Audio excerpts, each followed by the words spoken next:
He paid for miracles, but only the cleaning lady knew the truth that could save the boy. While luxury clinics profited from wrong diagnoses, an invisible woman did the impossible with simple gestures. She was called dangerous, manipulative, and unstable. But her presence revealed a truth so deep that it dismantled a network of fraud and gave life back to a child. Robert Miller always knew what he wanted. From a young age, he built his empire from scratch, transforming a small tech startup into one of the largest corporate software companies in the United States. At 42, he had everything money could buy. A penthouse apartment on the Upper East Side, imported cars in the garage, first-class trips to any corner of the world. But what truly gave his life meaning wasn't in the million-dollar contracts or the business dinners. It was at home in the eyes of his wife Mary and the spontaneous smile of his son Gabriel, the 6-year-old boy who loved dinosaurs and spent hours assembling puzzles far too complex for his age. New York City was the stage for this seemingly perfect life, the city that never sleeps, with its skyscrapers reflecting the midday sun and its bustling streets where every person seems to have an urgent destination to reach. Robert knew that dynamic well. He was a man of routine, of spreadsheets, of met goals. Everything in his life had a place, a purpose, a logical explanation. Until that Sunday in March, Robert was in Washington, D.C. closing an important contract with a multinational corporation.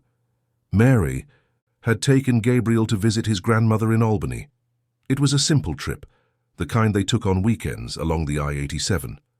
A familiar highway, a new car, good weather. Nothing could go wrong. But life has a peculiar way of falling apart just when everything seems to be under control. The call came in the middle of the afternoon, the unknown number flashing on his cell phone screen. Robert almost didn't answer. He was reviewing contract clauses with the lawyers, but something in that moment made him step away from the table and take the call. The voice on the other end was formal, distant, too professional to bring good news. An accident on the highway, a semi-truck that lost control, the side impact. The words jumbled together, but Robert managed to understand the essential part. Mary didn't survive. Gabriel was alive, but in a state of shock at the hospital. The world stopped. It literally stopped. The sounds around him became muffled, as if someone had put cotton in his ears. His legs gave way. Robert braced himself against the wall, trying to process what he had just heard. Mary, the woman who had shared his life for 12 years, who knew him better than he knew himself, who had a gift for turning any grey day into something special, was no longer there. And Gabriel, his little Gabriel, was alone in a hospital, waiting for him. Robert doesn't quite remember how he managed to get to Albany. He knows he cancelled everything, took the first flight, and drove like a madman from the capital to the hospital. What he remembers with painful clarity is the image of his son in the hospital bed. Gabriel was physically intact with only a few superficial scratches, but it was as if the child he knew had disappeared along with his mother. Gabriel's eyes, once so expressive and curious, were empty. He didn't cry, he didn't speak, he didn't react when Robert called his name. He just fixed his gaze on some indefinite point on the white wall, as if he were seeing something no one else could see. The hospital doctors explained that it was common in cases of severe trauma. They said that with time, with psychological support, the child would return to normal. But time passed, and Gabriel remained trapped in that terrifying silence. The following weeks were a blur. Robert had to deal with funeral arrangements, condolence visits, and the looks of pity that made him feel even worse. The house on the Upper East Side, once so full of life, turned into a silent mausoleum. Gabriel didn't go back to school. He no longer played with his dinosaurs, he didn't assemble puzzles. He spent his days sitting in his room, rocking his body slightly back and forth, without making a single sound. Robert tried everything. He talked to Gabriel for hours, told him stories, put the boy's favorite cartoons on the television. Nothing worked. It was like trying to reach someone on the other side of a thick, impenetrable glass. Gabriel was there, physically present, but emotionally unreachable. It was then that Robert decided to seek professional help. He started with the best child psychologists in New York City, renowned specialists with offices in Midtown Manhattan who charged fortunes per session. Each had a different theory. Acute trauma, some said. Post-traumatic stress disorder, others claimed. But none could get Gabriel to react. The boy remained in the same invisible bubble, distant from everything and everyone. The months dragged on, and the situation only worsened. Gabriel began to develop repetitive behaviors. He would tap his hand on the table in the same rhythm. He would line up objects in perfect rows. He rejected any change in routine with fits of silent agitation. He stopped eating solid foods, accepting only liquids. His weight dropped, his eyes grew more sunken, and Robert felt he was losing his son too, only in a slower, crueler way. It was one of the psychologists who suggested a more complete neurological evaluation. Perhaps there was something beyond the trauma, something that wasn't being diagnosed. Robert, desperate for any answer that made sense, agreed immediately. He needed to understand what was happening to his son. He needed a name for it, a path to follow. The referral came through his company contacts. Dr. Helen Carter, an internationally renowned child psychiatrist with a doctorate from Europe and years of experience in developmental disorders. Her clinic was in Soho, in an elegant building with a waiting room decorated like a luxury living room. Robert scheduled the appointment with a mixed feeling of hope and fear. Dr. Carter was a woman in her early 50s, with grey hair tied in an impeccable bun, wearing sober but clearly expensive clothes. She had a posture that inspired confidence, a firm and steady voice. She spent hours evaluating Gabriel, administering tests, observing every movement, every reaction or lack thereof. Robert watched everything from behind a one-way mirror, his heart tightening with each passing minute. At the end of several sessions, Dr. Carter requested a private conversation with Robert. They sat in her private office, decorated in shades of beige and grey, with framed diplomas on the walls.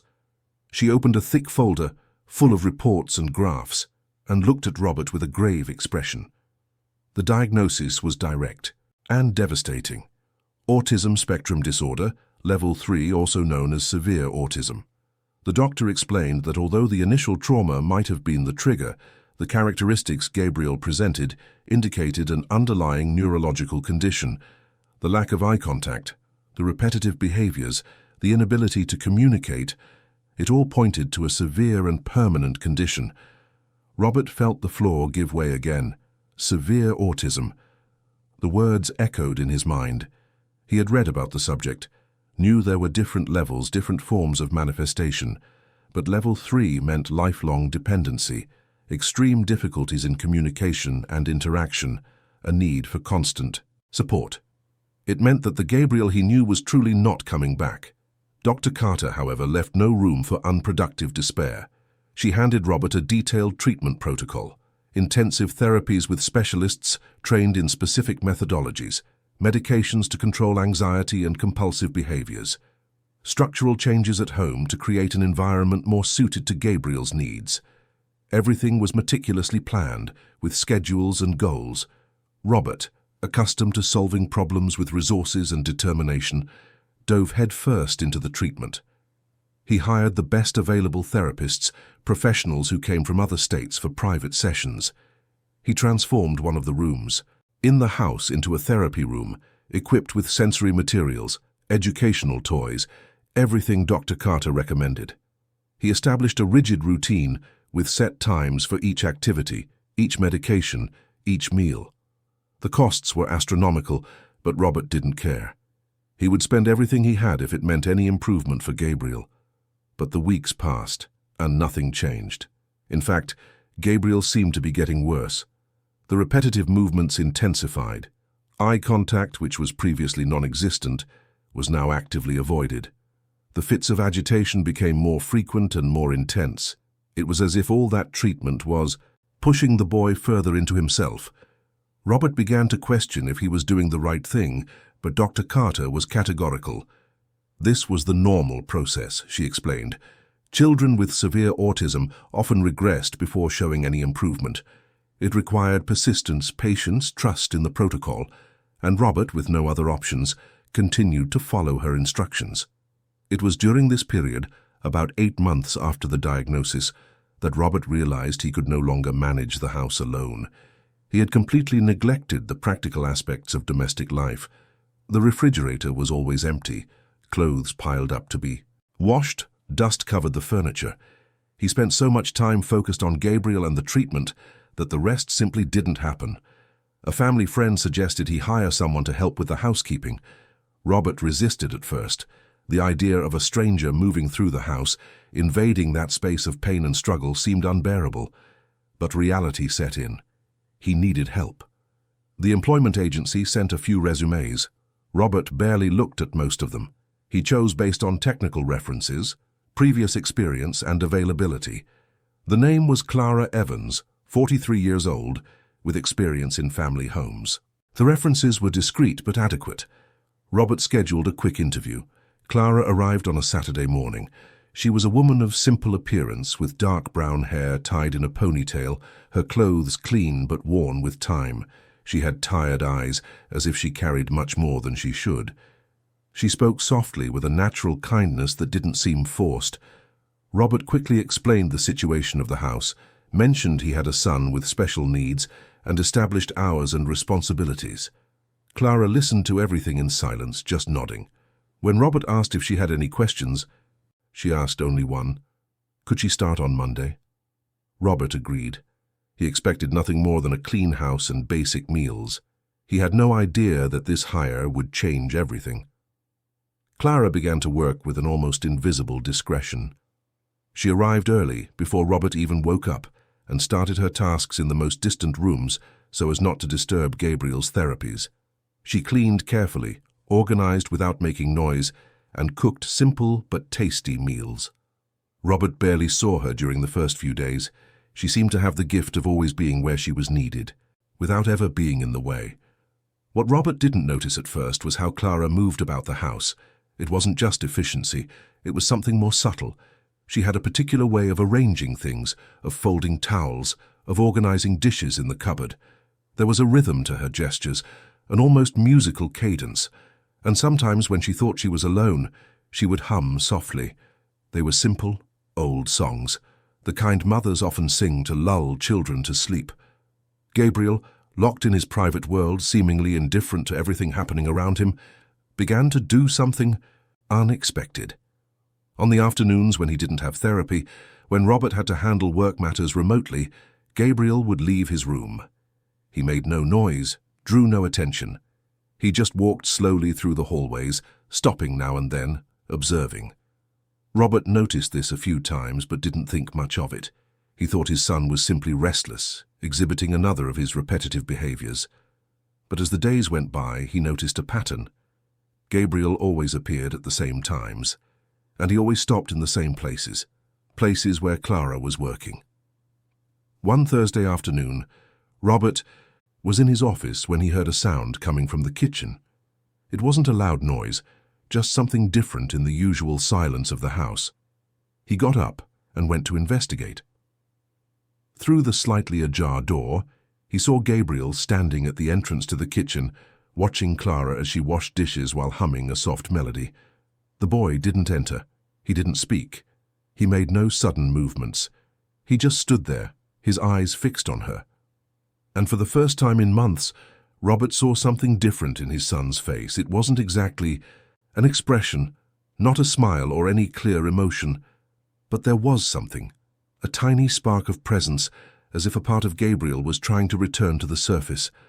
Clara, for her part, didn't seem startled by the boy's presence. She continued her tasks with the same calm as always, but Robert noticed that she had lowered her voice even more while humming, turning the melody into a comforting whisper. She didn't look directly at Gabriel, didn't attempt any interaction. She just allowed him to be there, observing, without pressure, without expectations. This repeated in the following days. Gabriel began to follow Clara around the house, always at a distance, always in silence, but present in a way he didn't show with anyone else. The therapists came and went without getting any reaction. Robert tried to play with him and received only the same emptiness. But with Clara, without her doing anything at all to get his attention, Gabriel chose to be near. Robert didn't know what to think of it. Part of him felt a mix of relief and jealousy, Relief, because his son was finally showing interest in something, in someone. Jealousy, because that someone wasn't him, the father, but an employee who barely knew the boy. He thought about mentioning it in his sessions with Dr. Carter, but something made him hesitate. Perhaps it was the fear that she would order Clara's dismissal, arguing that any change in routine could harm the treatment. Or perhaps it was a confused intuition that this, whatever it was too important to be interrupted. Robert decided to just observe, at least for now. One afternoon, nearly 3 weeks after Clara had started working, something happened that left Robert completely bewildered. He was in his office when he heard a sound from the hallway. It wasn't Clara's humming voice. It was another sound, higher-pitched, hesitant, almost like a child trying to imitate a melody. Robert ran out of the office. What he saw left him paralyzed. Gabriel was standing in the hallway, watching Clara as she folded clothes in the laundry room, and the boy was humming. It wasn't words, just sounds, clumsy attempts to reproduce the melody Clara had been repeating for days. But it was sound, it was expression, it was life. Clara continued her tasks, but Robert noticed she had slowed her movements, giving Gabriel time to match the rhythm.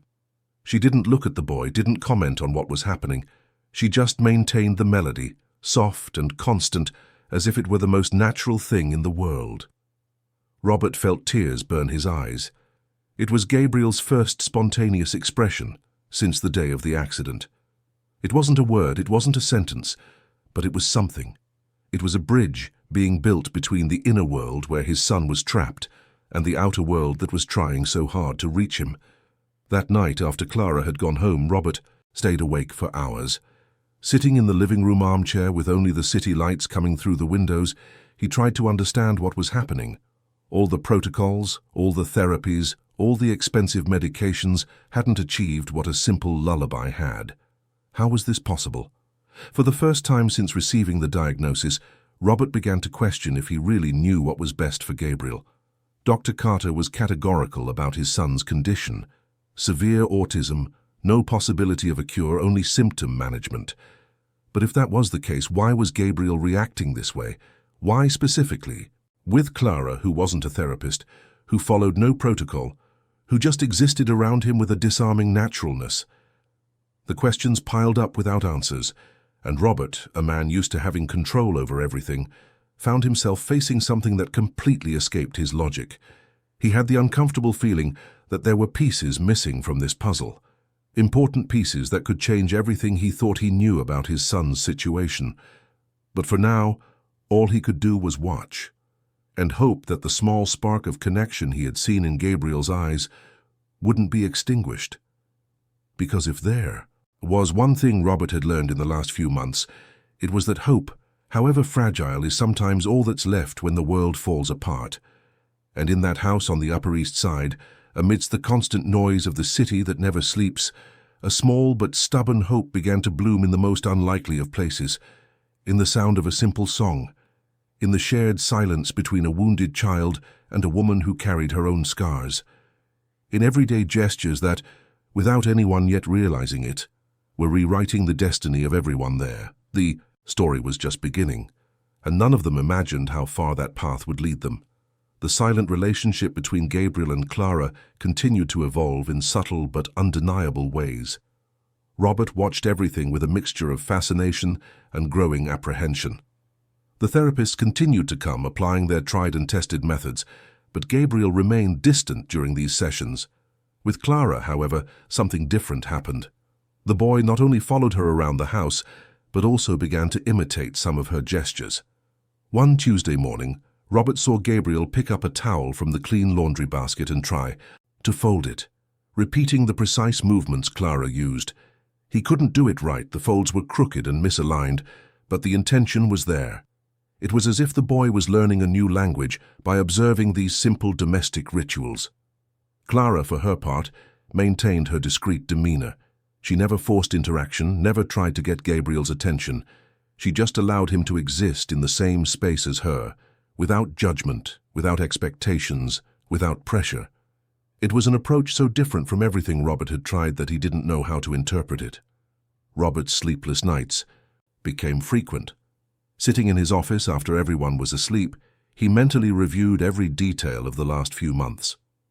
Dr. Carter's diagnosis was categorical, based on extensive evaluations and solid scientific methodology.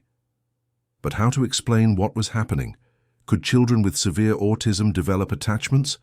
Could they show spontaneous interest in other people? All the literature Robert had read suggested they couldn't, or at least not in that way. He decided to document what he was seeing. He began to note every small change in Gabriel's behavior. The first time he saw him try to imitate Clara, the day the boy stood beside her for almost 20 minutes while she ironed clothes.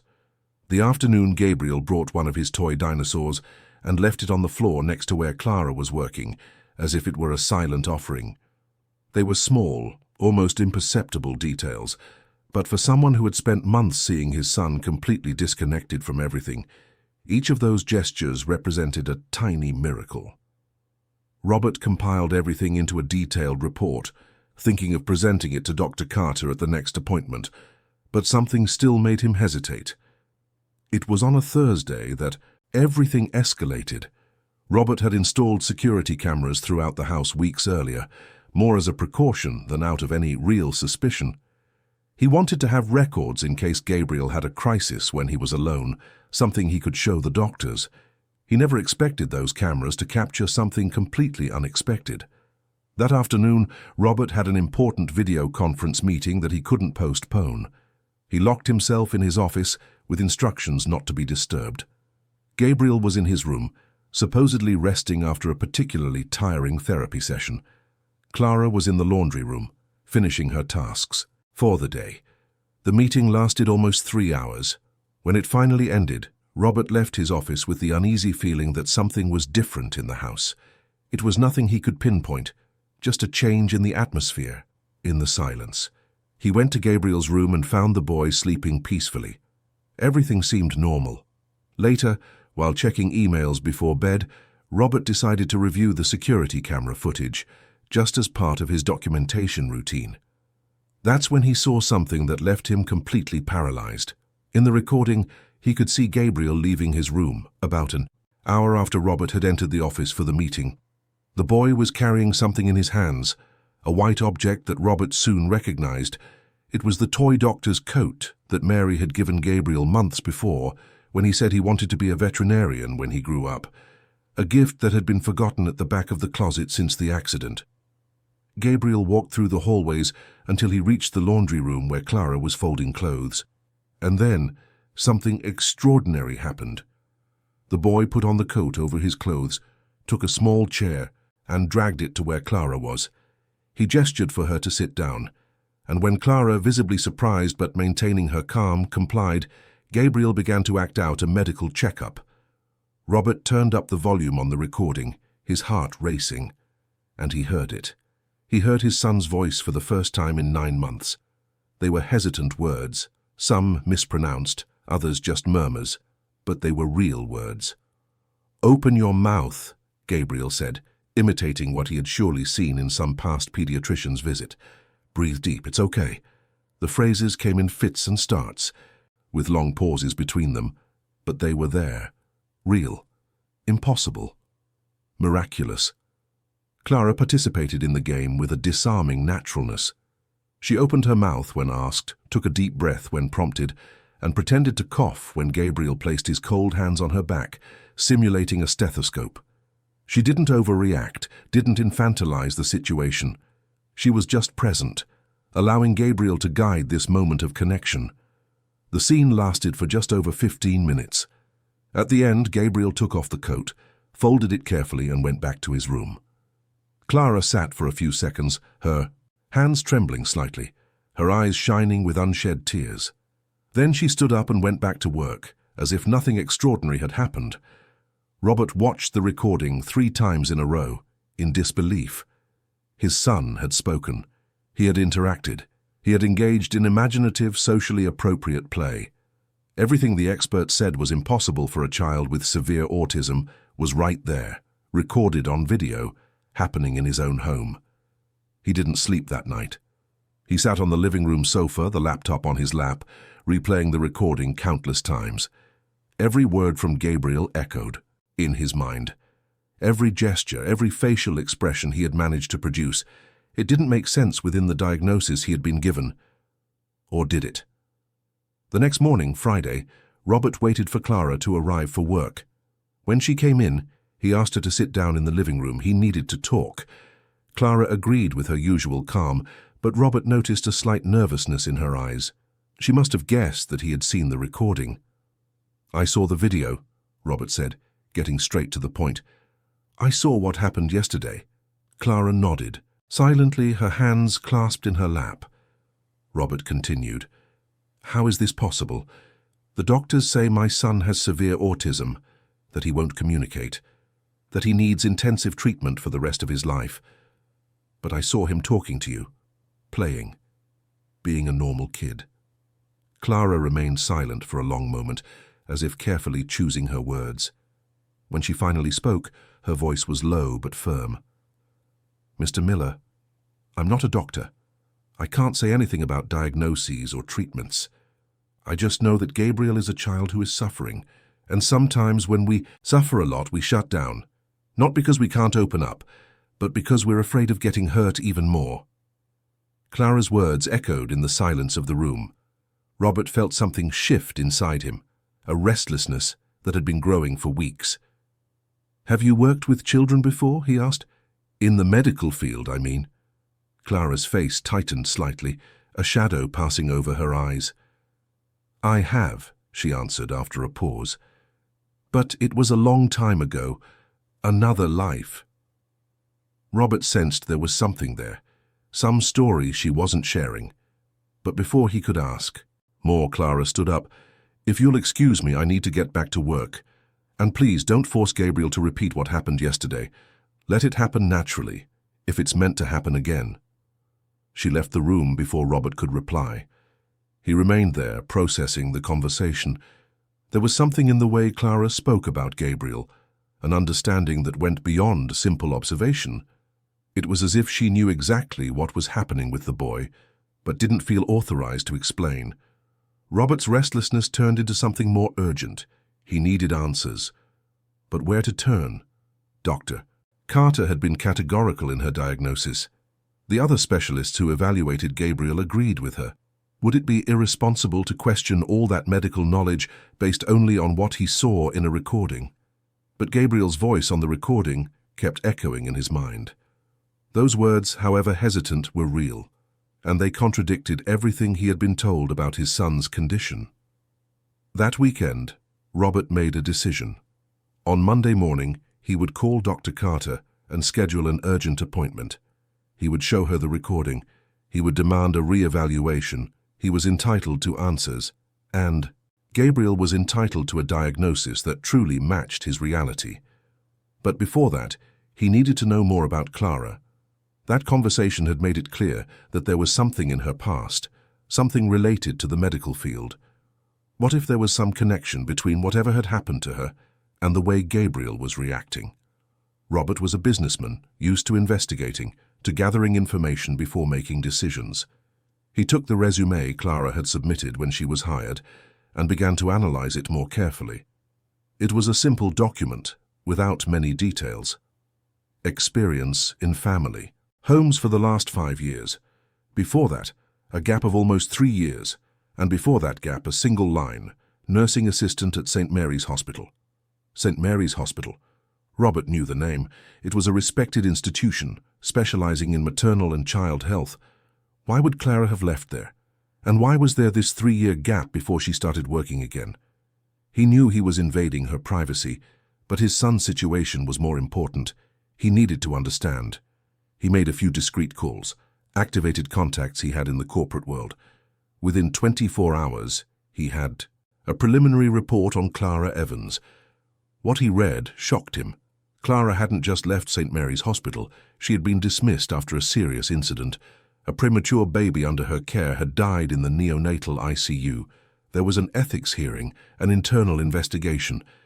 Clara was held responsible for negligence. She lost her nursing assistant license. She spent 3 years dealing with the legal and emotional consequences. Robert felt his stomach turn. He had a woman who had been accused of negligence caring for his son. A woman who had lost a baby on her watch was now interacting with Gabriel in ways no therapist had managed. Was this comforting or terrifying? Or maybe both? But there was more in the report. During the proceedings, Clara had always maintained her innocence. She claimed she had followed all protocols, that the baby had severe complications, that she had requested help from the attending physicians multiple times. But the official report, signed by a doctor leading the team, was conclusive. Human error, negligence in monitoring, procedural mistake. The name of the doctor who signed the report made Robert freeze. Dr. Helen Carter. The world seemed to stop again. The same professional who had diagnosed Gabriel with severe autism was the same one who had destroyed Clara's career. It couldn't be a coincidence. It couldn't be just chance that these two people were now connected through him and his son. Robert needed more information. He continued to investigate, asking for details of the old case. What he discovered was even more disturbing. Clara's case had been controversial. Other professionals working in the same ICU that night had given confusing testimonies. Some supported Clara's version, saying she had done everything correctly. Others confirmed Dr. Carter's report. There were records that Clara had requested the on-call doctor's presence multiple times on the night of the incident. But Dr. Carter claimed she was never called. The hospital records showed inconsistencies.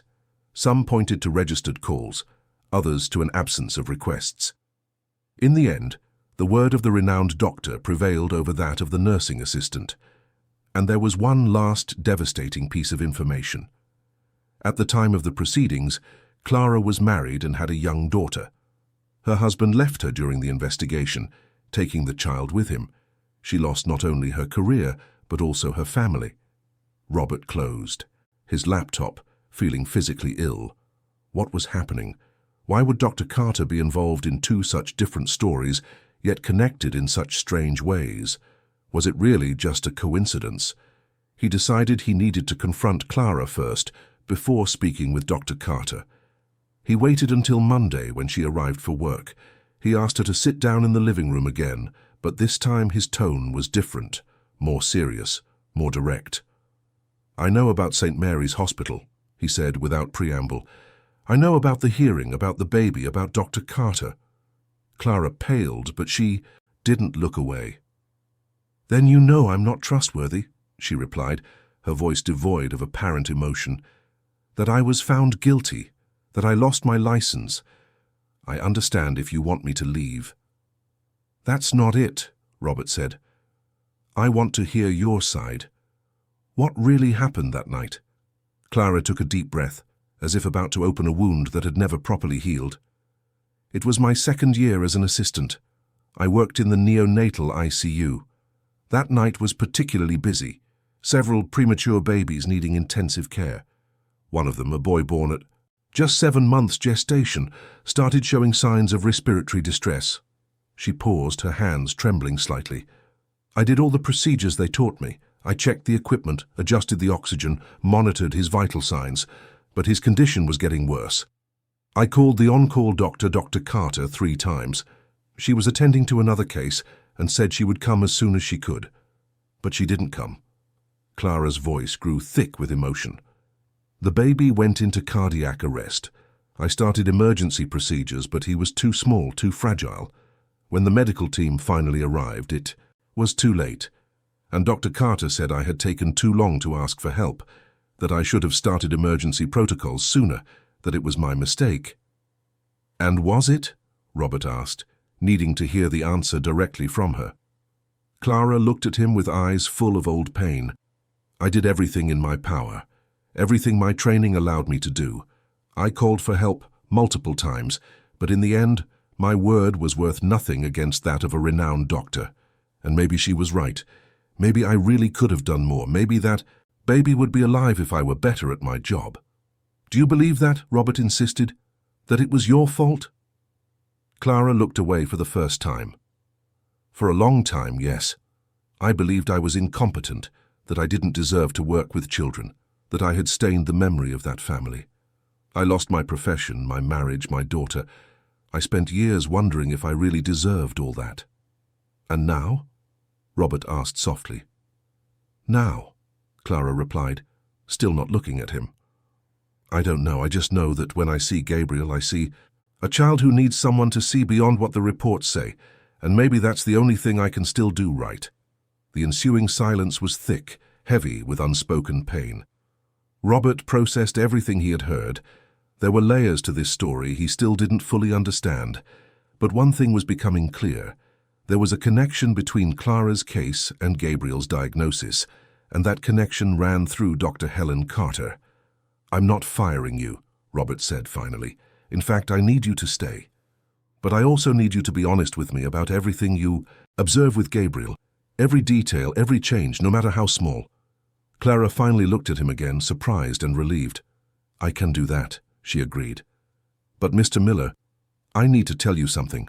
I don't think Gabriel has what they say he has. I don't think it's autism, at least not the way they diagnosed it.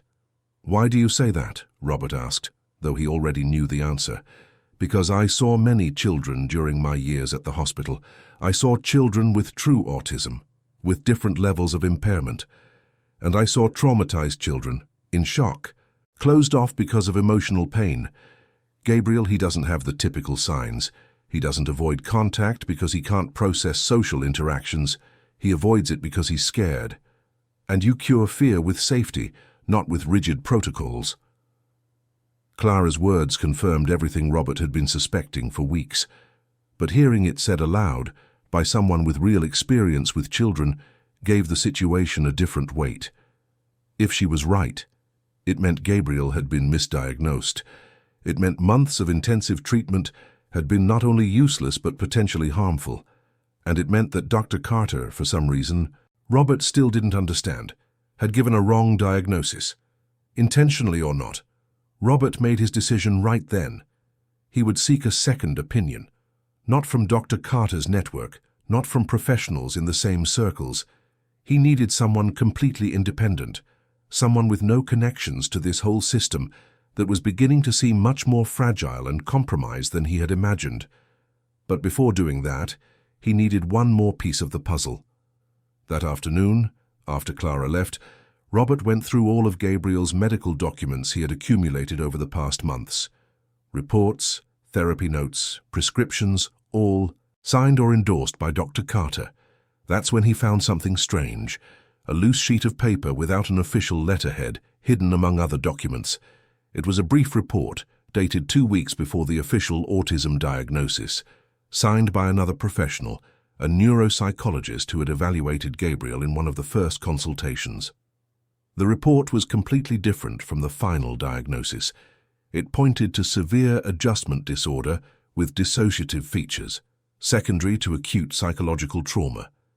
It mentioned that the prognosis was favorable if an emotionally safe environment and a proper therapeutic bond were established. It recommended an approach based on affection, not rigid behavioral protocols. Robert reread the document 3 times. Why had this report been ignored? Why hadn't Dr. Carter mentioned its existence? Why was the final diagnosis so radically different from this initial evaluation? The pieces were starting to fit together, forming a disturbing picture. But crucial answers were still missing. And Robert knew that to get them, he would have to confront Dr. Carter directly. He would have to question the professional in whom he had placed all his trust for his son's well-being. He scheduled an appointment for the following week. But this time he wouldn't go alone. He would bring all the evidence he had collected, the recordings of Gabriel interacting with Clara, the old report, the information about the St. Mary's Hospital case, and he would demand explanations. Because if there was one thing Robert had learned in the last few months, it was that the answers we receive are not always the right ones, and that sometimes questioning established authority is the only way to find the truth. The house on the Upper East Side remained silent in the following nights, but it was a different kind of silence now, filled not just with pain but with anticipation. Something was about to change, about to be revealed. And Robert, Clara, and Gabriel were at the center of a story much bigger than any of them imagined. The week leading up to the appointment with Dr. Carter was one of the most tense in Robert's life. He continued to watch Gabriel, documenting every interaction with Clara, every small sign of progress, and the progress continued, discreet but consistent. The boy began to eat better, accepting solid foods that Clara carefully prepared. He started playing with his dinosaurs again, creating small, silent stories that only he and Clara seemed to understand. Robert also sought out the neuropsychologist who had signed the initial report, the document that pointed to psychological trauma and not autism. The professional, Dr. Francis Allen, agreed to see him at his office in Midtown. He was a man in his 60s with grey hair, thick-rimmed glasses, and a kind expression. When Robert explained the reason for his visit, Dr. Allen sighed deeply, as if he had been expecting this conversation for months. "I evaluated your son shortly after the incident," the doctor began, flipping through his old notes. "It was a clear case of acute dissociative trauma. The child had witnessed something terrible, and his defense mechanism was to shut down emotionally. It's a normal response to an abnormal situation. My report recommended a therapeutic approach focused on a secure bond, not on autism protocols." "Then why was the final diagnosis completely different?" Robert asked, though he already knew part of the answer. Dr. Allen took off his glasses and cleaned them slowly, clearly uncomfortable. "I sent my report to Dr. Carter, who was coordinating the case. She called me a few days later saying she had conducted further evaluations and reached different conclusions. She said my report was mistaken, that I had underestimated the severity of the condition." Robert felt anger rising within him. "And you just accepted that?" Dr. Allen looked at him with a mixture of guilt and sadness. "Mr. Miller, Dr. Carter is one of the most respected professionals in the field. She has connections to major institutions, influence in the medical community. When she says someone is wrong, people generally believe her. I questioned it, but I didn't push. I should have pushed."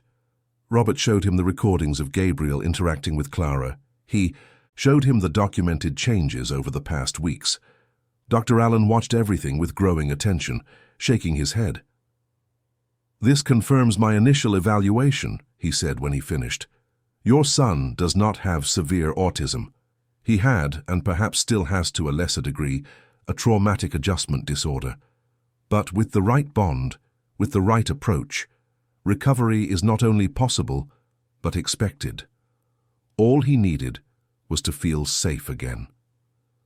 Dr. Allen's words echoed in Robert's mind all the way home. Gabriel didn't have autism. All the treatment over the past months, all those rigid therapies and heavy medications had been based on a wrong diagnosis. But why? Why would Dr. Carter have done this? On the eve of the scheduled appointment, Robert decided to do one more investigation. He hired a private investigator, someone discreet but efficient, to check Dr. Carter's professional connections. What he received back 24 hours later was even more disturbing than he had imagined. Dr. Carter had financial ties to at least 3 pharmaceutical companies specializing in medications for developmental disorders. She received hefty fees as a consultant. Furthermore, there was a pattern in her diagnoses. Over the past 5 years, she had diagnosed a disproportionately high number of children with severe autism, always recommending prolonged and costly treatments. There was more. Some parents had sought second opinions and discovered different, less severe diagnoses. When they tried to question her, Dr. Carter used her influence to discredit the other professionals. In at least 2 cases, ethics proceedings were underway, but were always stalled by red tape. And Clara's case, Robert discovered, was even darker than he had thought. The investigator gained access to documents that had not been presented during the original hearing, hospital records showing that Dr. Carter had indeed been called multiple times on the night of the incident. Testimonies from nurses confirming Clara's version that had, mysteriously, not been included in the official case file. There was strong evidence that Dr. Carter had manipulated evidence to protect herself. The premature baby who died that night was under her medical supervision. If it were proven that she had failed to respond to emergency calls, her career would have been ruined. So she found a convenient scapegoat, a nursing assistant with no power, no resources, no voice. Robert felt nauseous. This woman, whom he had trusted with his son's well-being, was not just incompetent, She was corrupt, manipulative, and dangerous. How many lives had she destroyed over the years? How many children had received wrong diagnoses? How many professionals had been unfairly blamed for her mistakes? The appointment was scheduled for Tuesday at 10 in the morning. Robert arrived at Dr. Carter's office with a thick folder under his arm, containing all the evidence he had collected. He was nervous but determined. He needed answers. He needed justice. Dr. Carter greeted him with her usual professional smile, inviting him to sit in the same comfortable armchair where months before he had given him Gabriel's diagnosis. "How is Gabriel?" she asked, opening a folder with notes. "Better," Robert replied, keeping his tone neutral. "Much better, in fact." Dr. Carter raised an eyebrow. "Good to hear. The therapies are having an effect then." "It's not the therapies," Robert said. "Actually, I'd like to discuss the diagnosis with you." Dr. Carter's expression changed subtly, a tension appearing around her eyes. "The diagnosis is quite clear, Mr. Miller. Severe autism, level 3. We discussed this at length." Robert opened his folder and took out Dr. Allen's report. "I read this document, a report made 2 weeks before your diagnosis. It points to psychological trauma, not autism. Why was this report ignored?" Dr. Carter took the paper, read it quickly, and handed it back with a dismissive gesture. "Dr. Allen is a competent professional, but his evaluation was preliminary and incomplete.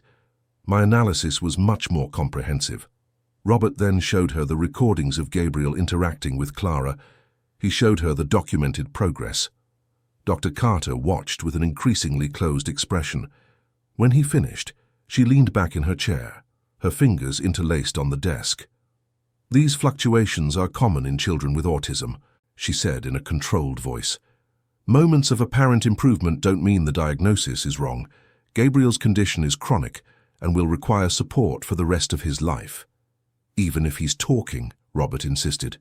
"Even if he's interacting socially in an appropriate manner. Even if all the signs point to recovery." Dr. Carter leaned forward, and for the first time, Robert saw something dangerous in her eyes. "Mr. Miller, I understand you're desperate for good news. But I must warn you about this employee. Clara Evans is not trustworthy. She was held responsible for the death of a child under her care. She is emotionally unstable and manipulative." It was at that moment that Robert played his final card. He placed on the desk the copies of the documents the investigator had obtained, the hospital records showing the ignored calls, the suppressed testimonies, the financial connections with the pharmaceutical companies. "I know everything," he said in a firm voice. "I know about the St. Mary's Hospital case. I know you manipulated evidence to blame Clara and protect yourself. I know about the questionable diagnoses you've been giving over the years, and I know my son does not have severe autism." The silence that followed was icy. Dr. Carter looked at the documents without touching them, her face a mask of control. When she finally spoke, her voice was dangerously low. "You don't know what you're talking about. You are making serious accusations based on assumptions and misinterpretations. I am a professional with decades of an impeccable career." "Impeccable?" Robert felt his anger explode. "You destroyed Clara's life to hide your own mistake. You misdiagnosed my son, probably because the more severe the diagnosis, the more prolonged treatment he'll need, and the more money the labs that pay you will make. How many other children, doctor? How many other parents have been deceived?" Dr. Carter's mask of control began to crack. "Watch what you say, Mr. Miller. Slander is a crime, and if you insist on following this incompetent employee, if you refuse the proper treatment for your son, I may be forced to call Child Protective Services. Parental neglect is also a serious matter." Robert stood up, gathering his documents. "You can try," he said, "but I'm getting a second opinion, and I'm reporting what I've discovered to the State Medical Board. Your career built on lies and manipulation is going to end." He left the office before Dr. Carter could respond, his heart racing, his hands shaking. He knew he had declared war on a powerful and unscrupulous adversary, but he also knew he had no choice. Not when it came to Gabriel's well-being. What Robert didn't expect was how quickly Dr. Carter would retaliate. The next day he received a call from Child Protective Services. They had received an anonymous tip about possible neglect concerning Gabriel. A social worker would be making a home visit to assess the child's living conditions. Robert knew immediately who was behind it. Dr. Carter was using her contacts and influence to protect herself and attack him. It was war now, and she had far more resources and power than he had imagined. The social worker's visit took place on a Thursday. She was a young, serious woman who asked detailed questions about Gabriel's routine, his treatments, and Clara. Robert answered everything honestly, showing his son's progress, explaining the situation. But in the middle of the visit, the social worker showed Robert something that made his blood run cold. They were old photos, very old, from the time Clara worked at St. Mary's Hospital. Photos that had been clearly manipulated to suggest carelessness, negligence, and along with them, a document stating that Clara was under investigation for possible abuse of authority over Gabriel. "This is false," Robert said, trying to stay calm. "Completely fabricated. Dr. Carter is trying to harm us because we discovered her fraud." The social worker listened with a neutral expression. "I will include your version in the report," she said diplomatically. "But until the situation is clarified, I recommend that the employee be temporarily removed." The decision was made as a precautionary measure. Clara was notified that she could no longer work at the residence until the investigation was concluded. When Robert gave her the news, she just nodded silently, unsurprised. It seemed she had been expecting something like this. "She knew this would happen," Clara said in a weary voice. "She always protects her territory, and now Gabriel will suffer the consequences." Robert felt despair growing. Without Clara, how would Gabriel react? Would all the progress of the last few weeks be lost? And worse, how could he explain to his son that the person with whom he had finally managed to connect would no longer be there? Gabriel's reaction to Clara's removal was devastating. On the first day without her, the boy spent hours looking for her around the house. When he finally understood she was gone, he regressed rapidly. He returned to his repetitive behaviors. He stopped talking. He refused to eat. It was like watching his entire recovery unravel in a matter of hours. Desperate, Robert called every contact he had. Lawyers, doctors, social workers. He had to reverse this situation. He had to bring Clara back. But the processes were slow, bureaucratic, and Dr. Carter's influence reached places he couldn't have imagined. It was then that he decided to do something drastic. He gathered all the documentation he had, all the evidence of Dr. Carter's fraud, and took it personally to the State Medical Board. He filed a formal complaint with names, dates, and supporting documents. Simultaneously, he hired the best lawyers specializing in medical law.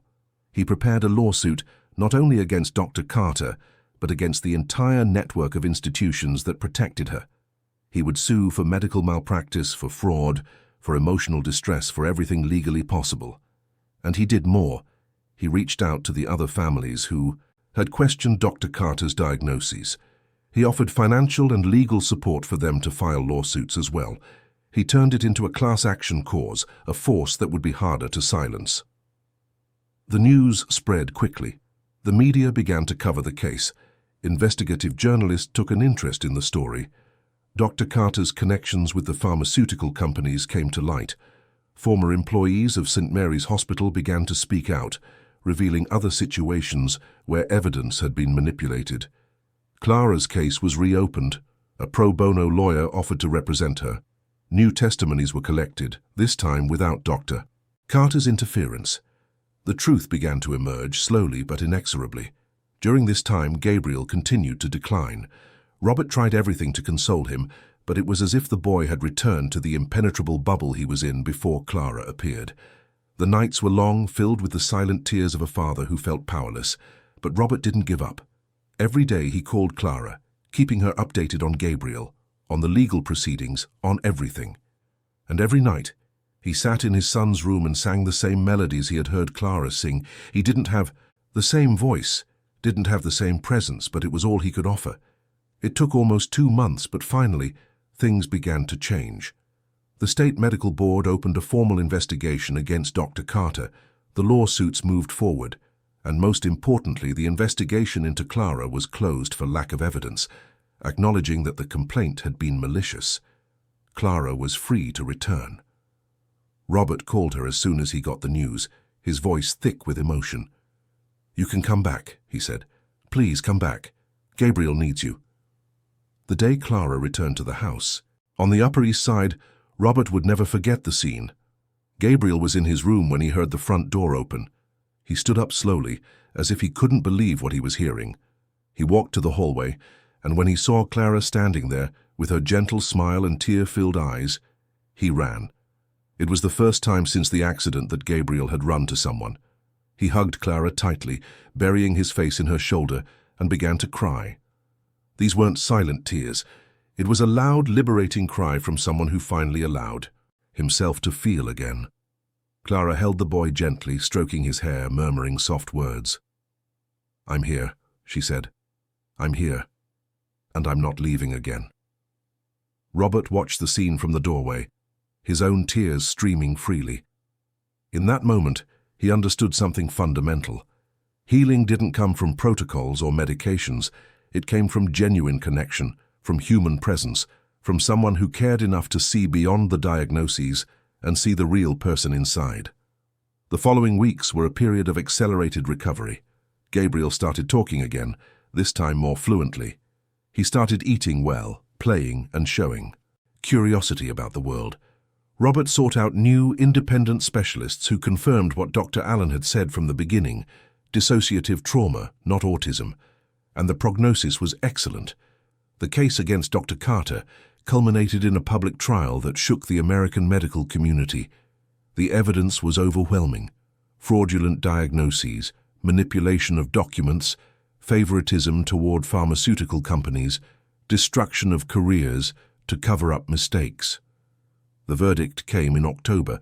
Dr. Helen Carter's license was revoked, permanently barring her from practicing medicine. She was ordered to pay hefty damages to the affected families and to Clara. And most importantly, the entire network of protection that existed around her crumbled. Other professionals involved in the scheme were investigated. Changes were implemented in the diagnostic protocols for developmental disorders. The case sparked national debates on medical ethics, the disproportionate power of some professionals, and the need to always seek second opinions. For Clara, the victory was bittersweet. Her innocence was officially recognized, her nursing license restored. But the lost years, the destroyed marriage, the time away from her daughter, none of that could be fully recovered. Still, there was hope. Clara's daughter, Julia, now a 17-year-old, reached out after seeing the case in the media. Mother and daughter began a slow process of reconnection, healing wounds that had seemed permanent, and Gabriel continued to recover, not just returning to who he was before the accident, but transforming into someone new, someone who had walked through pain and emerged on the other side with a special sensitivity to the suffering of others. The house on the Upper East Side was no longer silent. It was filled with voices, with laughter, with life.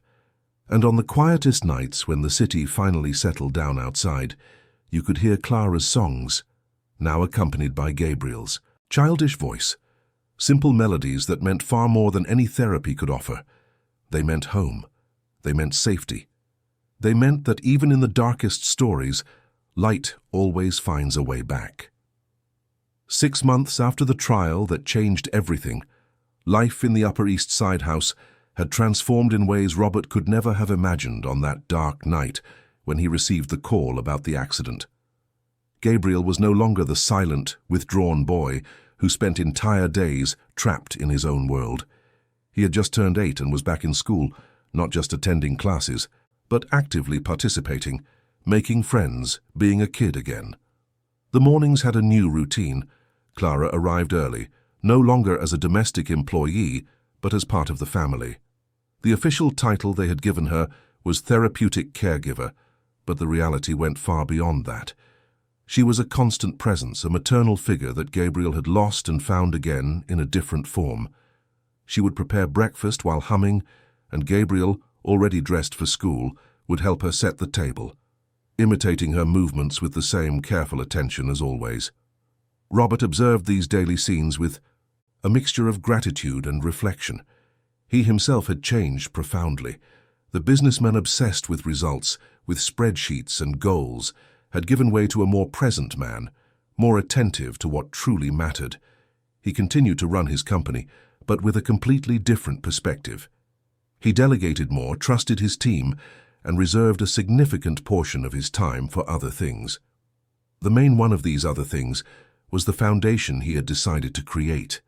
The case with Dr. Carter had exposed systemic problems in how childhood diagnoses were conducted in the United States.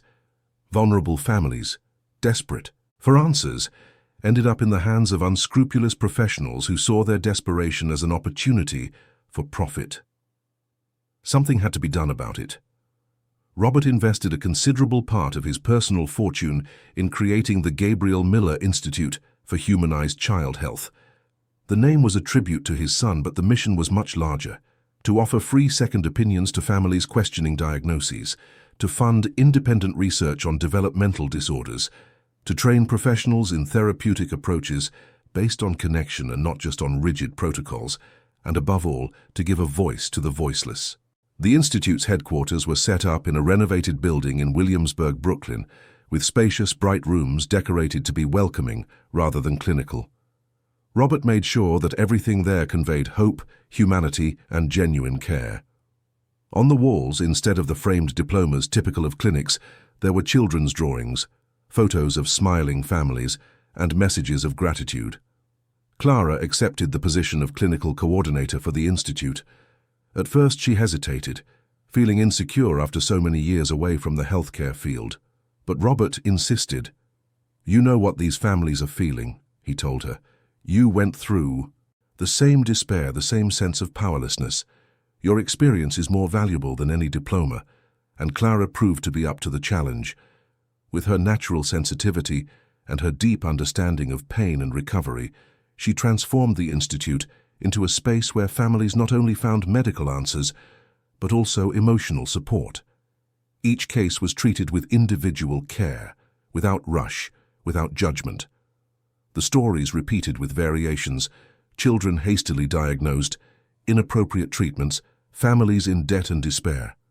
One of the first cases that came to the Institute was that of Beatrice, a 5-year-old girl diagnosed with severe autism after an episode of selective mutism at school. Her parents, of modest means, had spent everything they had on therapies that showed no results. When Clara assessed the situation, she immediately noticed the signs. The girl didn't have autism. She had fear. Fear of a hostile school environment where she was being bullied by classmates and neglected by teachers.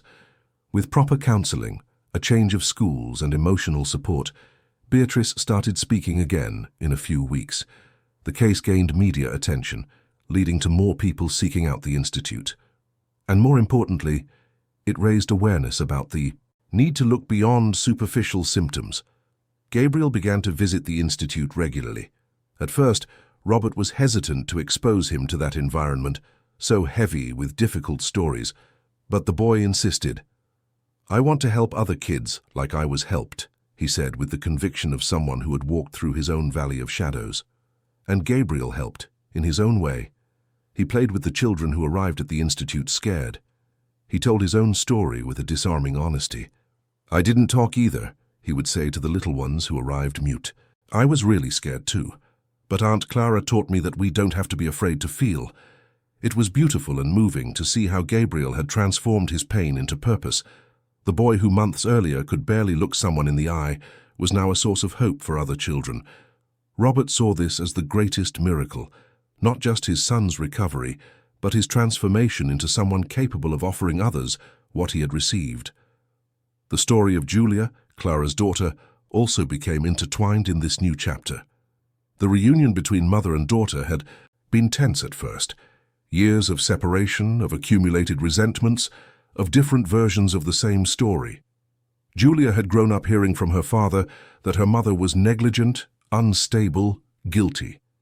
Discovering the truth was a painful process of deconstruction and reconstruction, but gradually, with patience and family therapy, the bond was re-established. Julia started spending time at the house on the Upper East Side, met Gabriel, and witnessed her mother's work at the Institute. And something awakened in her. The young woman, who was in her final year of high school, decided she wanted to study psychology. She wanted to understand the invisible wounds people carry. She wanted to help in the healing. Robert offered Julia a full scholarship to one of the best universities in New York. It wasn't charity, it was an investment. The girl had a natural talent, a keen sensitivity, and a personal history that would make her an exceptional professional. Julia accepted, grateful, but also determined to prove she deserved the opportunity. On weekends, the house on the Upper East Side was transformed. Gabriel would invite friends from school. Julia would come to spend the day, sometimes bringing her own friends. Clara would cook her simple but comforting recipes. And Robert, who had spent months living in that space as if it were a mausoleum, now saw the house full of voices, laughter, and pulsating life. These were moments that made him reflect on how pain can be transformed. The loss of Mary was a wound that would never fully heal. There were nights when Robert still woke up expecting to find her beside him, and the reality of her absence would hit him with renewed force. But he had learned that it was possible to carry the pain without letting it define everything, that it was possible to honor her memory by living fully, not by shutting himself away. Gabriel also spoke of his mother more often now. Robert had initially been afraid that this would hurt him, but he realized it was the opposite. The silence about Mary had been toxic. Talking about her, remembering stories, sharing memories, that was healthy. It was a way of keeping her presence alive without being paralyzingly stuck in the past. "Mom would have liked Aunt Clara," Gabriel said one afternoon as they assembled a puzzle together. "She would like seeing that you're happier, Dad." His son's simple words touched Robert deeply. Was he happier? At first the question seemed absurd. How could he be happy after losing his wife? But as he looked around, seeing Gabriel healthy and smiling, thinking about the Institute helping dozens of families, feeling the house once again filled with affection, he realized that yes, he was. It was a different kind of happiness, tempered by loss, but genuine. The Institute grew rapidly. What had started as a modest project expanded. Robert used his business connections to secure partnerships with universities, hospitals, and non-profit organizations. They created training programs for healthcare, professionals on ethics and responsible diagnosis. They developed protocols for identifying cases of medical fraud, and most importantly, they created a support network where families could share experiences and find mutual support. 1 year after the Institute began its operations, they organized a large awareness event. It was on a sunny Saturday in October, in the auditorium of a university in New York. Hundreds of people attended: healthcare professionals, families served by the Institute, journalists, public officials. It was a moment to report on the work done and to broaden the mission's reach. Robert opened the event with a speech he had rehearsed several times, but which in the moment came straight from the heart. He spoke about his personal journey, about the mistakes he had made by blindly trusting authority without question, about the importance of giving a voice to patients and their families, about how true medicine needs to be based on evidence, but also on humanity. Then it was Clara's turn. She took the stage, visibly nervous, her hands trembling slightly as she adjusted the microphone. Her story was painful to tell but necessary. She spoke about the night at St. Mary's Hospital, about the years of guilt and isolation, about the slow rebuilding of her life, and most importantly, about the importance of systems that protect healthcare professionals who act correctly, not just those with more power and influence. The auditorium was in complete silence when she finished. Many were crying openly. Clara's story resonated because it was not unique. How many professionals had been unjustly blamed? How many had given up their careers out of fear? Her case had exposed just the tip of a much larger iceberg. But it was Gabriel who stole the show. Robert hadn't planned for his son to speak, thinking it would be too much of a burden for a child. But Gabriel insisted. "I want to tell my story," he said. "I want other kids to know that it's possible to get better." So there he was, an 8-year-old boy standing on the huge stage, in front of hundreds of adults. Robert held his breath, ready to intervene if necessary, but Gabriel didn't need any help.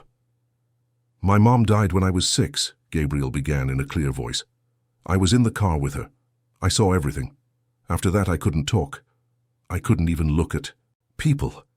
It was like I was stuck in a bubble, you know? I could see everyone from far away, but I couldn't get close."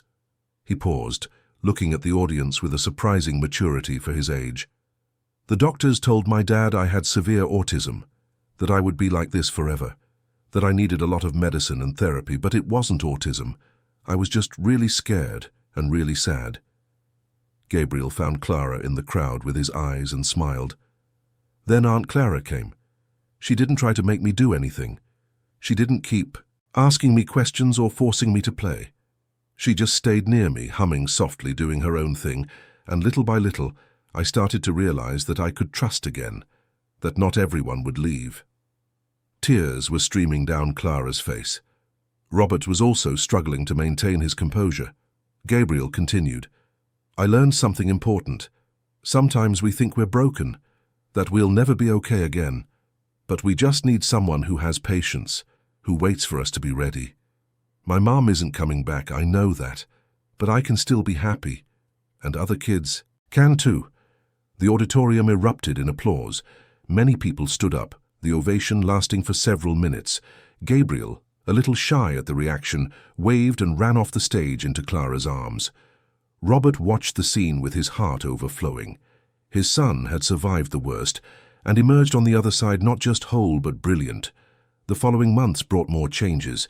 Julia was accepted into the psychology program with excellent scores on her college entrance exams.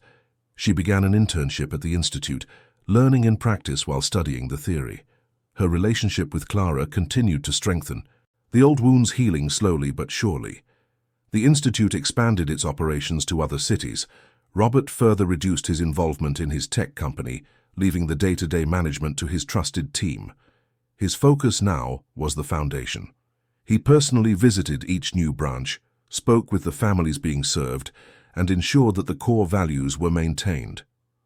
One of the stories that marked him most was that of Ricardo, a 10-year-old boy from a low-income community in the Bronx. Diagnosed with multiple disorders, heavily medicated, he had been given up on by several professionals.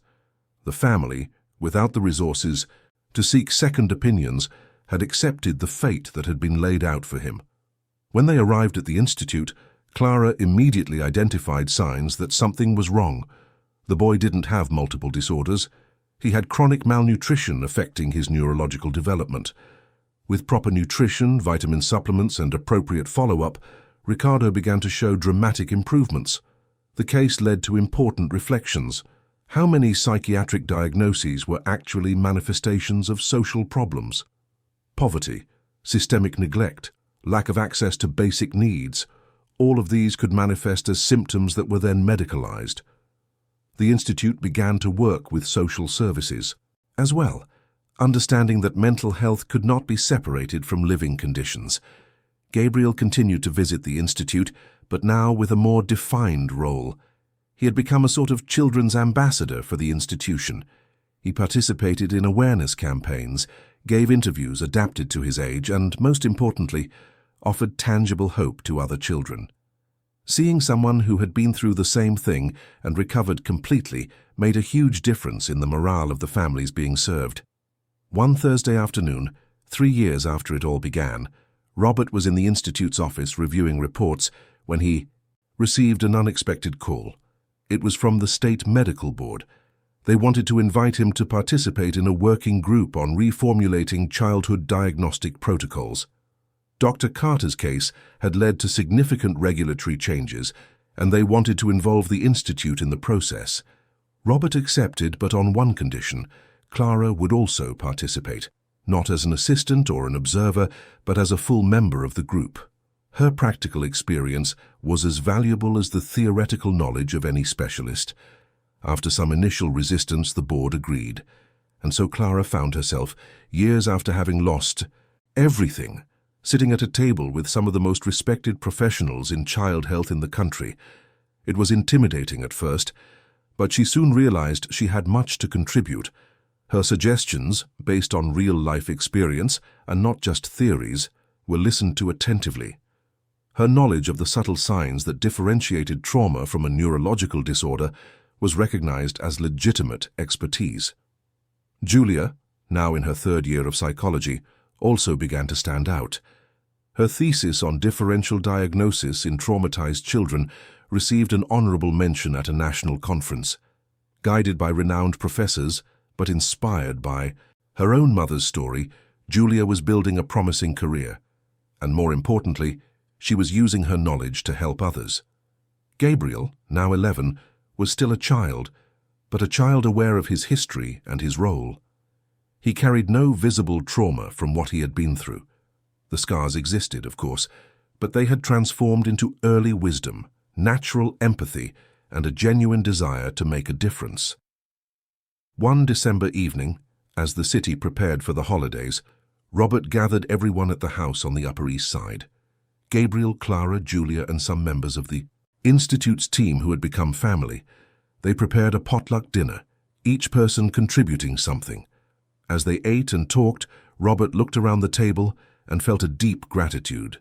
These people, brought together by tragic circumstances, had built something beautiful together. It wasn't the family he had planned to have. Mary wasn't there, and her absence still hurt. But it was a real family, united by love, by purpose, by a mutual understanding of what it means to suffer and to rebuild. Gabriel made a toast, raising his glass of juice. "To second chances," he said with a smile. "To those who don't give up on us even when we give up on ourselves." Everyone repeated the toast, glasses clinking, tears and smiles mixing.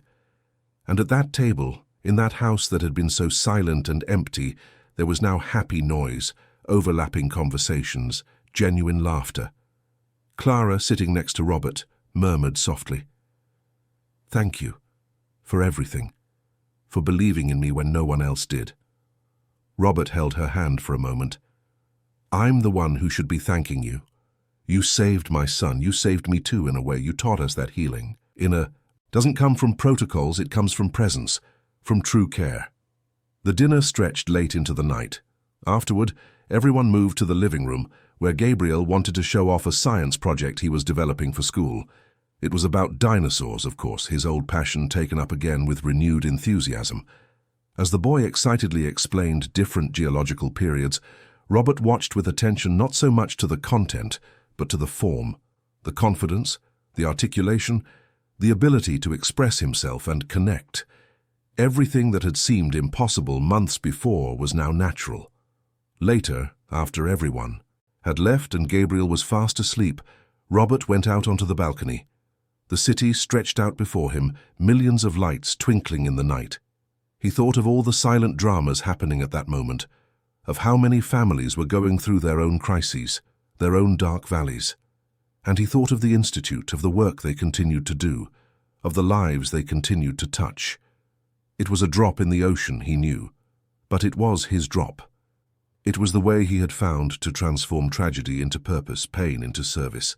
He looked up at the starry sky, a rare sight in New York with all the light pollution but visible that night. And he spoke softly, as if Mary could hear him. "We're okay. Gabriel is okay. You would be proud of him. Proud of all of us." The wind blew gently, rustling the plants on the balcony. Robert chose to interpret it as a response, as a silent blessing from someone who continued, somehow, to be a part of this story. He went back inside, checked that Gabriel was tucked in, and went to his own room. Tomorrow would be another day of work at the Institute, more families to see, more stories to hear, more hope to offer. Life went on, with its joys and challenges, its moments of light and shadow. But now, unlike those terrible months after the accident, Robert was not alone. He had Gabriel, healthy and happy. He had Clara, with her quiet wisdom. He had Julia, with her youthful idealism. He had a cause greater than himself. He had, at last, a future worth building. And in that house on the Upper East Side, as the city continued its frantic dance outside, a hard-won peace reigned. The peace of one who has walked through the valley of the shadow and emerged on the other side not just as a survivor, but transformed. The peace of one who learned that the worst tragedies can be the seeds of the greatest transformations if we have the courage to plant hope even when all seems lost. The story of Robert, Gabriel, and Clara would continue to unfold, with new chapters, new challenges, new victories. But this was a moment of pause, of recognition of how far they had come, of gratitude for the journey that was still just beginning. And somewhere, perhaps in the stars that shone faintly over New York, perhaps in the wind that continued to blow softly across the balcony, Mary's presence was smiling too. Proud, at peace, knowing that her love lived on not just in memories, but in the actions of those she had left behind, who had learned the hard way that true love never dies. It only transforms. End of story. Dear listeners, we hope the story of Robert, Gabriel, and Clara has touched your heart. If you were moved by this journey of pain, resilience, and transformation, please leave a like, subscribe to the channel, and tell us in the comments what marked you the most. Was it Robert's fight for the truth? Clara's silent strength? Gabriel's touching recovery? Every day, we bring intense stories like this one, which reveal the deepest side of the human soul, reminding us that even in the most difficult situations, hope and true love can change destinies.